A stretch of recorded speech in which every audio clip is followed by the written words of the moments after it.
ہم نے آپ سے کہا ہے نا کہ آپ فکر نہ کریں، ہم آپ اور اختر پر کسی غیر کو ترجیح دیں، ایسا ہو ہی نہیں سکتا۔ آپ ہمارے لیے واجب الاحترام ہیں اور ہم آپ کو مجرم قرار دینے کی ہرگز بھی جرات نہیں کر سکتے۔ ندرت جہاں کی حویلی میں بے پناہ مستحکم حیثیت تھی، بچپن سے وہ ان کی اجارہ داری دیکھتے چلے آ رہے تھے۔ صفی اللہ نے اس موقع پر بھی ان کی دلجوئی کرنا مناسب سمجھا۔ جولیٹ جو اب تک بالکل خاموش کھڑی اپنے ساتھ انصاف کی منتظر تھی، اس صورتحال پر اپنے اندر ابلتے آتش فشاں پر قابو نہ پا سکی اور یکدم ہی پھٹ پڑی۔ اس حویلی کا یہی رواج ہے، یہاں مجرموں کو سزا نہیں دی جاتی اور بے قصوروں کو در بدر کر دیا جاتا ہے۔ دیکھنے میں یہاں بہت عزت دار لوگ بستے ہیں، لیکن یہ لٹیروں کی حویلی ہے۔ یہاں اپنے گھر کی عورتوں کے سوا کسی کی عزت کا احترام نہیں کیا جاتا۔ برسوں پہلے میری ماں بھی محبت کے نام پر یہاں لوٹی گئی تھی اور الٹا اسے ہی سازش کر کے یہاں سے نکال دیا گیا تھا۔ آج میرے ساتھ بھی یہی سب کرنے کی کوشش کی جا رہی ہے، لیکن یاد رکھو، میں برسوں پہلے خاموشی سے یہاں سے نکل جانے والی جوزفین نہیں ہوں۔ جوزفین اس حویلی کے مکینوں کا مقابلہ نہیں کر سکتی تھی، لیکن میں کروں گی، کیونکہ میری رگوں میں بھی اسی نواب خاندان کا خون ہے۔ میں نواب زادی جولیٹ اسد اللہ ہوں۔ وہ جملہ جو وہ یہاں آمد کے پہلے دن نواب سلیم اللہ کے روبرو ادا کرنا چاہتی تھی لیکن خود کو روک گئی تھی، آج جوش غضب میں ادا کر گئی۔ اس کے الفاظ نے وہاں موجود ہر شخص کو دم بخود کر دیا۔ وہ جوزفین کی بیٹی ہے، اس بات کا اندازہ تو اسد اللہ خود بھی لگا چکے تھے، لیکن جو انکشاف اس نے کیا تھا وہ ہلا دینے والا تھا۔ وہ ان کا خون ہونے کی دعوے دار تھی اور وہ اس کے دعوے کو اس لیے یکساں رد نہیں کر سکتے تھے کہ جوزفین سے تعلق کے عرصے میں ان کی محبت کئی نازک مراحل طے کر گئی تھی۔ وہ پھٹی پھٹی آنکھوں سے جولیٹ کو دیکھنے لگے۔ کیوں نوابزادہ اسد اللہ صاحب، کیا آپ میرے دعوے کو رد کر سکتے ہیں؟ اس نے اسد اللہ کی حالت کو ملاحظہ کرتے ہوئے نہایت طنز کے ساتھ اس سے دریافت کیا۔ چپ ہو جاؤ گستاخ لڑکی، اچھا ہوا کہ تم نے بتا دیا کہ تم کس نیچ عورت کی اولاد ہو۔ برسوں پہلے تمہاری ماں اس حویلی میں بسنے کی تمنا میں ناکام ہو کر یہاں سے نکلی تھی اور اب اس نے تمہیں اپنے ناکام ارادوں کی تکمیل کے لیے یہاں بھیج دیا ہے، وہ بھی اتنے بےہودہ الزام کے ساتھ۔ ندرت جہاں جو کچھ دیر قبل حال سے بے حال ہو رہی تھی، ایک بار پھر خم ٹھوک کر میدان میں اتر رہی۔ میری ماں کے دل میں تمنا پیدا کرنے والوں کا تعلق بھی یہیں سے ہے، ورنہ وہ بیچاری تو صرف اپنی روزی روٹی کمانے کے چکر میں ہی آئی تھی۔ اسے کیا معلوم تھا کہ اونچی حویلی والوں کے دل اتنے چھوٹے ہیں کہ وہ اسے قبول کر لینے کے بجائے اس پر چوری کا جھوٹا الزام لگا کر اسے یہاں سے نکال دیں گے۔ اسی الزام کا بدلہ لینے کے لیے آج تم نے اختر میاں پر اتنا بےہودہ الزام لگایا ہے نا؟ ندرت جہاں نے بات کو بالکل الگ رخ دینے کی کوشش کی۔ میری رگوں میں اس خاندان کا خون ضرور ہے، لیکن میری تربیت میری ماں نے کی ہے، اس لیے مجھے یہاں والوں کی طرح جھوٹ بولنے اور سازشیں کرنے کا ہنر نہیں آتا۔ آپ کیوں خاموش کھڑے نوابزادہ اسد اللہ صاحب؟ آپ اپنی بیٹی ہونے کی دعوے دار اس لڑکی پر کچھ کیوں نہیں بولتے؟ ہمارے کردار پر تو آپ نے بہت سے الزامات رکھ دیے، اب اپنے بارے میں بھی تو کچھ بولیے۔ اگر آپ ایسے ہی صاحب کردار ہیں تو اس لڑکی کے دعوے کو جھٹلا کر اس کا منہ کیوں نہیں بند کر دیتے؟ ماں کے بعد اختر کا دماغ بھی کام کرنے لگا۔ ابھی تک تو اس کی پوزیشن نازک تھی، لیکن جولیٹ کے دعوے کے بعد اسد اللہ بھی اسی صف میں آ کھڑے ہوئے تھے، اس لیے وہ بڑے استہزائیہ لہجے میں ان سے مخاطب تھا۔ اسد اللہ سے کیا جواب دیتے؟ وہ تو زلزلوں کی زد میں تھے۔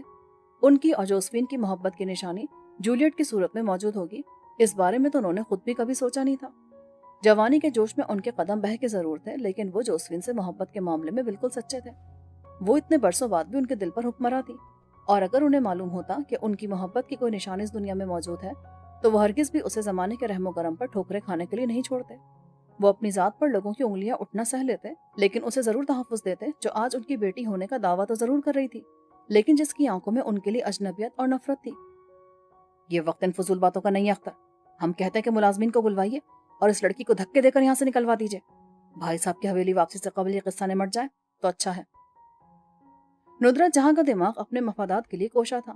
اسد اللہ کی ایک کمزوری کا ہاتھ آ جانا الگ بات تھی، لیکن انہیں نواب سلیم اللہ کے مزاج سے بھی خوب واقفیت تھی اور معلوم تھا کہ وہ نہ اختر کو بخشیں گے اور نہ ہی اپنے سگے بیٹے کو۔ اختر کہنے کو تو لندن میں رہتا تھا، لیکن وہاں اس کی ایسی کوئی خاص آمدنی نہیں تھی اور اخراجات کے لیے وہ آنے بہانے یہاں سے رقوم ارسال کرتی رہتی تھیں۔ سلیم اللہ ناراض ہوتے تو یہاں کی حکمرانی ان کے ہاتھوں سے جاتی اور بیٹے کی مالی مدد کرنا تو دور کی بات، وہ خود اپنا ٹھکانہ بھی نہ کر پاتی۔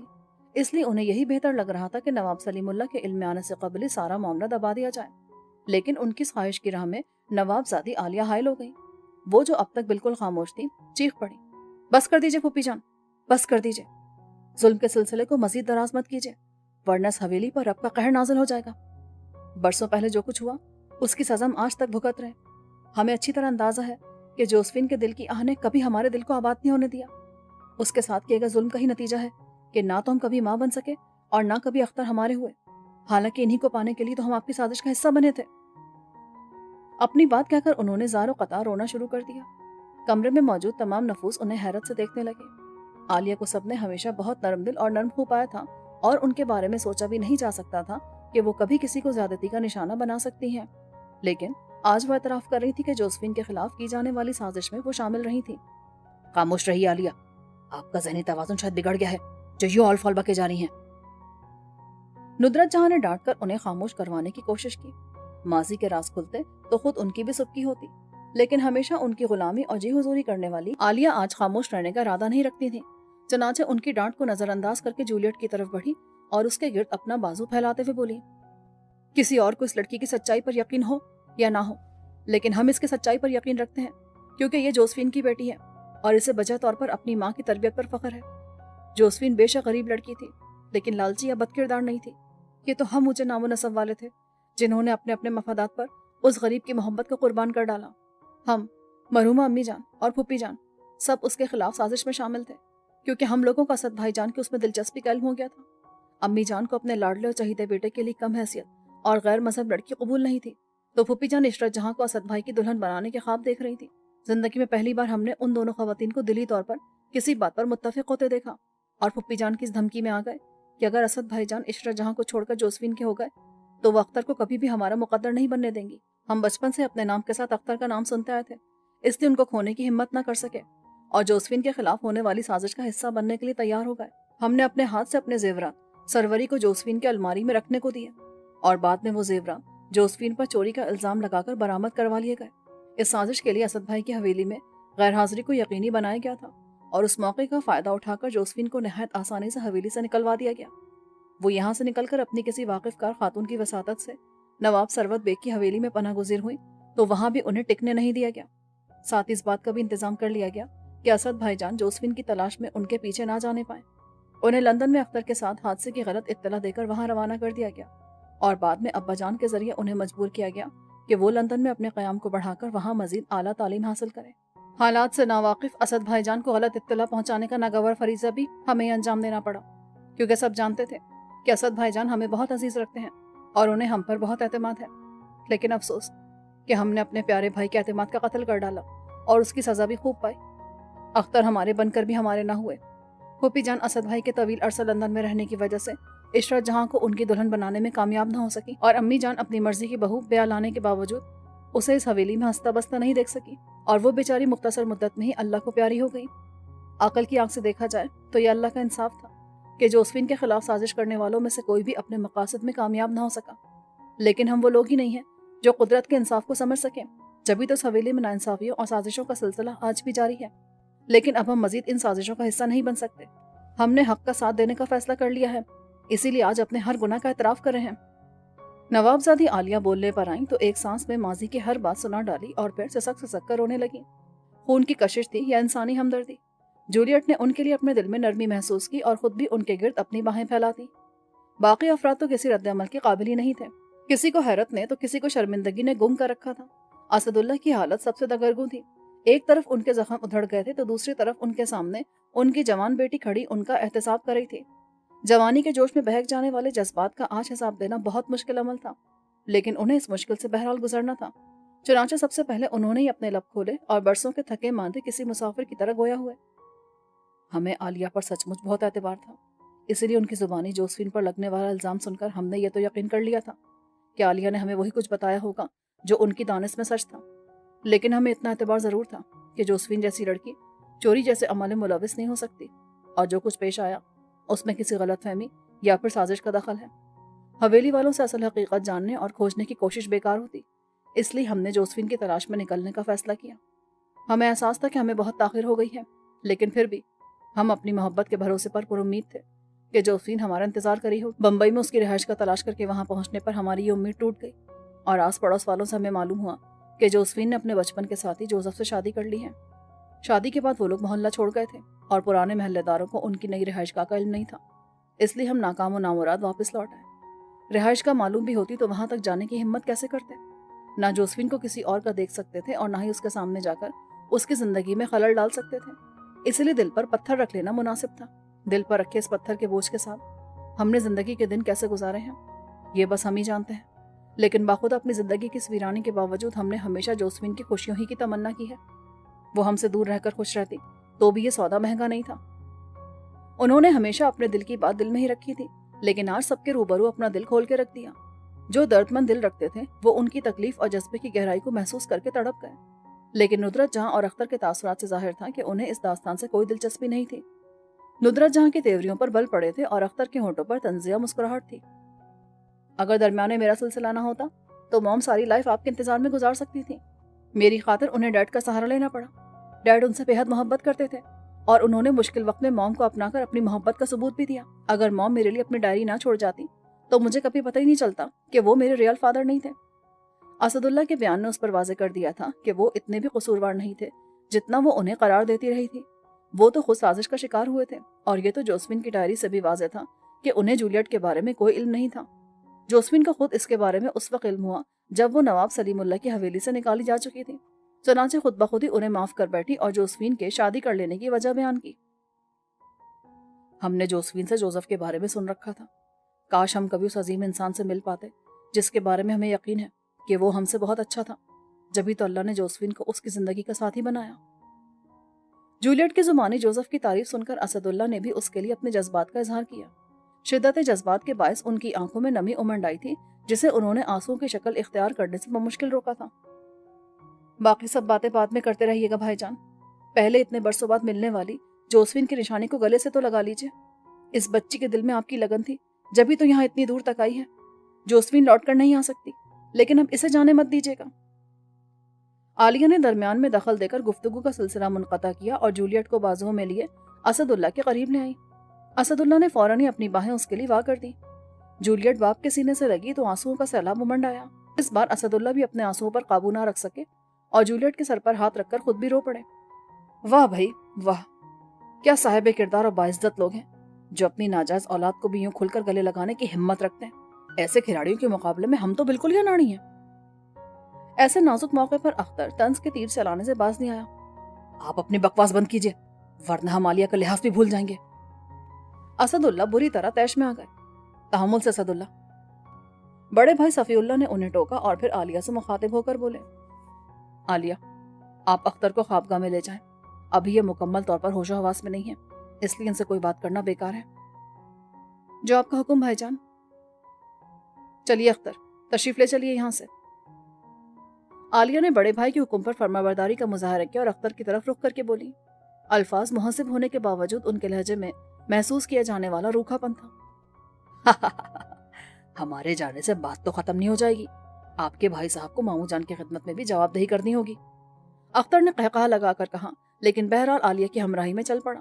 اس کے حساب سے تو اس کی آسانی سے ہی خلو خلاصی ہو رہی تھی۔ جولیٹ کے انکشافات نے اس کی مکروہ حرکت کو فی الحال پسے پش ڈال دیا تھا۔ اختر کی بات 16 آنے درست اسد اللہ، آپ کیسے بھائی جان کے روبرو اس شرمناک حقیقت کا اعتراف کریں گے؟ آپ کے اعتراف سے حویلی کی بنیادیں ہل جائیں گی۔ اب ندرت جہاں نے بیٹے کی جگہ سنبھال لی۔ ہم اپنی لغزش کی سزا 100 کوڑوں کی صورت میں کھانے کو تیار ہیں، لیکن اب اپنی بیٹی کو خود سے جدا نہیں کریں گے، چاہے ابا جان ہمیں اس حویلی سے ہی کیوں نہ نکال دیں۔ اسد اللہ نے اپنے عزائم کا اظہار کیا۔ کاہے کی بیٹی میاں؟ اس لڑکی نے آ کر دعویٰ کیا اور آپ بغیر کسی ثبوت اور گواہ کے سے سچا مان بیٹھے؟ پہلے اس کے دعوے کو پرکھ تو لیجیے۔ پرکھنے کی ضرورت ہی نہیں ہے، ہم نے پہلی روز اس کے نقوش میں جوسفین کے نقوش کو کھوج لیا تھا، بس منتظر تھے کہ یہ خود اپنی زبان سے اعتراف کر لے۔ اسے جوسفین کی بیٹی سمجھ کر ہی تو ہم اس کی اتنی حمایت کرتے تھے، ہمیں کیا معلوم تھا کہ یہ ہماری بھی بیٹی ہے۔ حالانکہ اس نے ہمارے بھی تو کتنے رنگ چرائے ہیں، لیکن ہم اس میں جوسفین کے رنگ دیکھنے میں اتنے محو تھے کہ ہمارا اس طرف دھیان ہی نہ جا سکا۔ اب اس عمر میں آپ کو لیلا مجنو کی کہانی دہراتے حیا نہ کو آئی ہے اسد اللہ؟ کچھ تو خیال کیجیے، اس حویلی میں نوجوان نسل بھی موجود ہے، وہ آپ سے کیا سبق سیکھیں گے؟ نصرت جہاں کا بس نہیں چل رہا تھا کہ جولیٹ کو کسی طرح منظر سے بلکہ حویلی سے ہی غائب کر دیں۔ نوجوان نسل ہم سے زیادہ باشعور ہے پھپھی جان، وہ حقائق کو زیادہ بہتر طور پر سمجھ کر ہماری لغزشوں کو معاف کر دے گی۔ آپ جو بھی کہیں میاں، یہ بات اتنی سیدھی نکو ہے، ہم آپ کو جتنا سمجھا سکتے تھے سمجھا دیا، اب تو بھائی جان اس مقدمے کا فیصلہ کریں گے۔ وہ تنتناتی ہوئی اپنی جگہ سے اٹھ کھڑی ہوئی، لیکن ان کے وجود میں اتنا دم نہیں تھا کہ بنا سہارے کے اپنے کمرے تک واپس چلی جاتی۔ بڑوں کے درمیان خاموش کردار ادا کرتے حسیب اللہ نے فوراً ہی انہیں سہارا دیا۔ ہمارے خیال میں اب آرام کرنا چاہیے، صبح اس معاملے پر صحیح سے غور کریں گے۔ صفی اللہ نے رائے دینے والے انداز میں کہا۔ وہ بڑے تھے لیکن جو حقائق سامنے آئے تھے وہ ایسے انوکھے تھے کہ فی الحال وہ خود کو کچھ کہنے کے لائق نہیں پا رہے تھے۔ آپ جا کر آرام کیجئے بھائی جان، ہم باپ بیٹی کو ابھی آپس میں بہت کچھ کہنا سننا ہے۔ کیوں جولیٹ، آپ کا کیا خیال ہے؟ انہوں نے جولیٹ کی رائے مانگی۔ جواب میں وہ ان کی بات پر اسبات میں سر ہلاتے ہوئے مسکرا دی۔ کیسی کشش تھی خون کے رشتے کی کہ ساری نفرت و عداوت لمحوں میں غائب ہو گئی تھی اور اب وہ ایک مان رکھنے والی بیٹی کی طرح ان کی تائید کر رہی تھی۔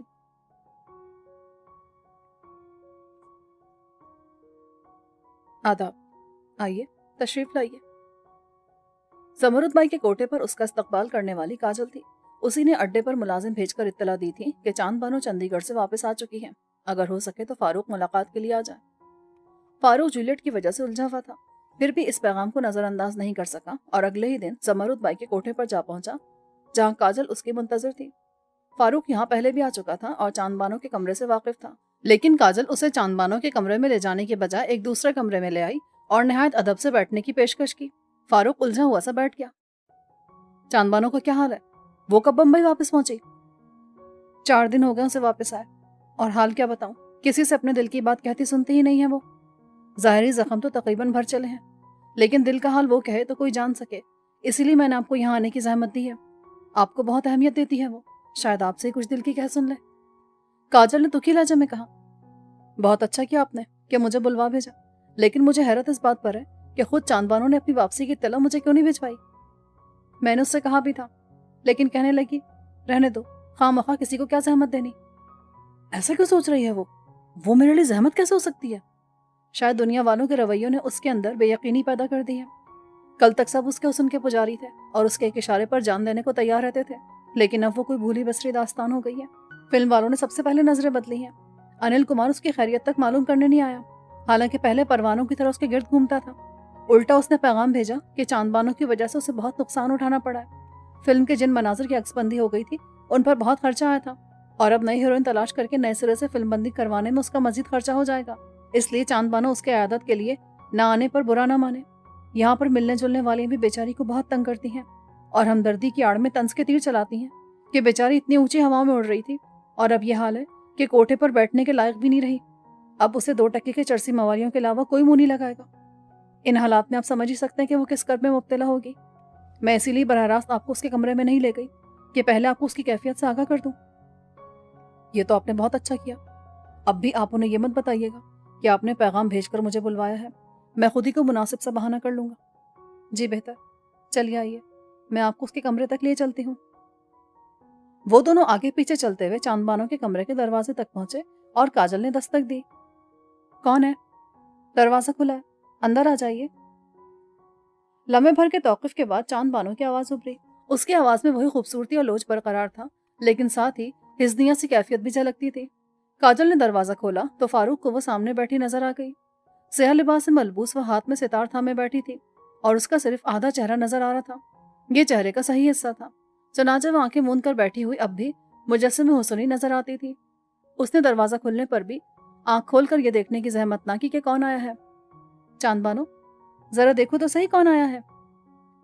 چاند بانو نے آنکھیں کھولی اور رخ موڑ کر دروازے کی طرف دیکھا۔ اس عمل میں اس کے چہرے کا بدنما حصہ سامنے آ گیا۔ اس کے داغدار حسن کو دیکھ کر فاروق نے اپنے دل میں کسک سی محسوس کی، لیکن ہونٹوں پر مسکراہٹ سجا کر اس کی جانب بڑھا۔ آپ آداب۔ چاند بانو حیران ہوئی اور ستار چھوڑ کر فوراً کھڑی ہو گئی۔ جیتی رہیے اور آرام سے بیٹھیے۔ فاروق نے اپنے ہونٹوں پر مسکراہٹ برقرار رکھی۔ جیتے بھی رہے تو کیا کریں گے، ہمارا وجود کون سا کسی کے لیے کارآمد ہے۔ ایسی باتیں مت کرو چاند بانو، تمہاری ایسی باتیں میرے اندر احساس جرم کو بڑھا دیتی ہیں۔ بالکل ٹھیک کہہ رہے ہیں فاروق صاحب، یہ مہمان ہیں ہمارے، انہیں عزت سے بٹھا کر اچھی اچھی باتیں کرو۔ کاجل نے بھی حمایت کی۔ اچھا بابا، غلطی ہو گئی، معاف کر دیجیے۔ چاند بانو نے فوراً اپنے کان پکڑے اور فاروق کو بیٹھنے کی دعوت دی۔ آپ لوگ باتیں کیجیے، میں فاروق صاحب کی خاطر کے لیے کچھ بھجواتی ہوں۔ کاجل وہاں سے چلی گئی۔ آپ کو کاجل نے ہماری آمد کے بارے میں اطلاع دی ہوگی۔ وہ اطلاع بھجوا دیتی تو میں اس کا شکر گزار ہوتا، لیکن فی الحال تو میں نے اپنے ذرائع استعمال کی ہیں۔ چنڈی گڑھ رابطہ کرنے پر پتہ چلا کہ تم وہاں سے روانہ ہو چکی ہو، اس لیے میں تم سے ملاقات کرنے یہاں پہنچا۔ ویسے تو اصولاً تمہیں خود ہی مجھے اپنی واپسی کی اطلاع بھجوانی چاہیے تھی، بس ہم نے آپ کو زحمت دینا مناسب نہیں سمجھا۔ ویسے آپ یہ فرمائیے کہ ابھی آپ کس احساس جرم کی بات کر رہے تھے؟